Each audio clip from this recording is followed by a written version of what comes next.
Bienvenue sur Affermir ma foi afin de ne plus être un enfant flottant et emporté à tout vent de doctrine par la tromperie des hommes. Ici, Jean Dinsil. Je continue dans cette nouvelle série intitulée Et si tu t'appropriais la foi? Les soucis, c'est de t'encourager, bien-aimé dans le Seigneur, à avoir une foi authentique. Une foi qui a des racines en toi-même.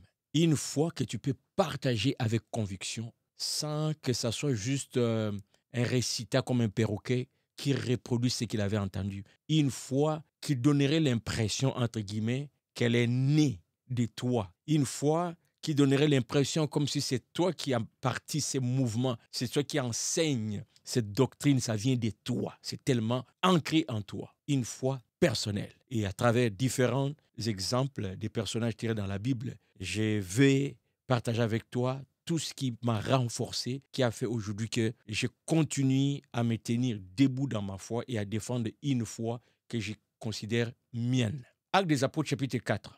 Le contexte ici, c'est la guérison d'un boiteux par Pierre et Jean. Et ils vont être accusés, tout ça. Je te laisse suivre, je te laisse découvrir toi-même l'histoire. Je vais prendre juste un extrait pour introduire le point que je veux partager aujourd'hui. Je vais commencer au chapitre 4 donc, de Actes des Apôtres vers le verset 14. Mais comme ils voyaient là, près d'eux, l'homme qui avait été guéri, ils n'avaient rien à répliquer.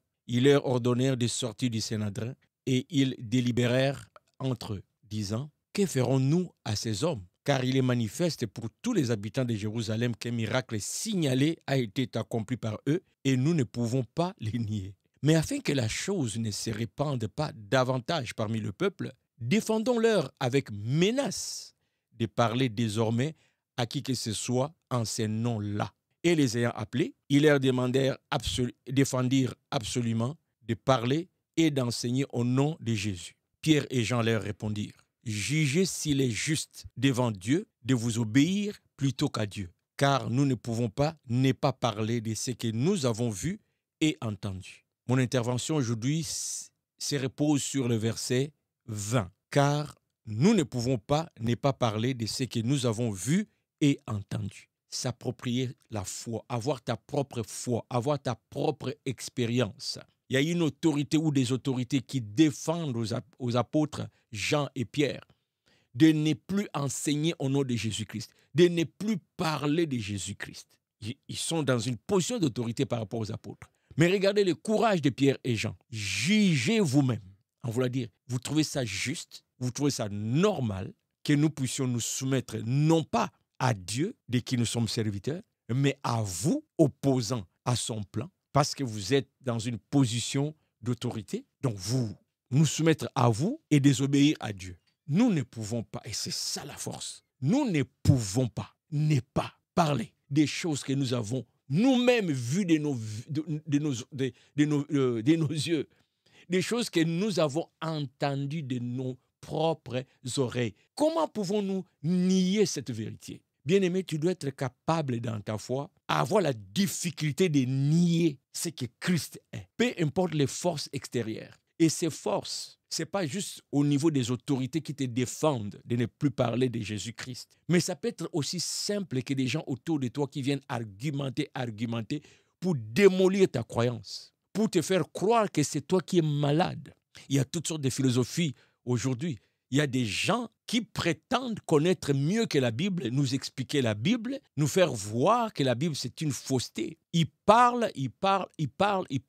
Si tu as une foi authentique qui est ta propre expérience, tu ne peux pas te laisser intimider par ces gens. Notamment, on parle des philosophes, on parle des intellectuels, on parle des universitaires, on parle de. Ce n'est pas ces grades-là, ce n'est pas cette réputation qui va te faire douter ta foi. Jugez vous-même s'il faut obéir aux hommes qu'à Dieu, car nous ne pouvons pas. Mon frère, si aujourd'hui tu es isolé de ton église, si aujourd'hui on t'amène loin de ton pasteur, tu es entouré de gens opposés à la foi, athées jusqu'aux dents, seras-tu intimidé ou tu seras capable de défendre ta foi? Tu dois être capable de défendre ta foi, même si tout le monde dans ton église change d'avis. Même si tout le monde dans l'église ne croit plus en Dieu, même si l'église ferme, parce que les gens se sont rendus compte que cette histoire de Jésus c'est juste une histoire fabriquée. Est-ce que tu peux être capable de dire, je ne peux pas nier ma propre expérience avec Dieu. Je ne peux pas nier ma propre expérience avec Christ. Tu dois t'approprier la foi. Cette foi qui va faire que tu sauras te tenir debout, même devant un pasteur dans l'église. Et surtout que de nos jours, il y a des pasteurs qui ont dépassé des limites. Ils deviennent des présidents de républiques.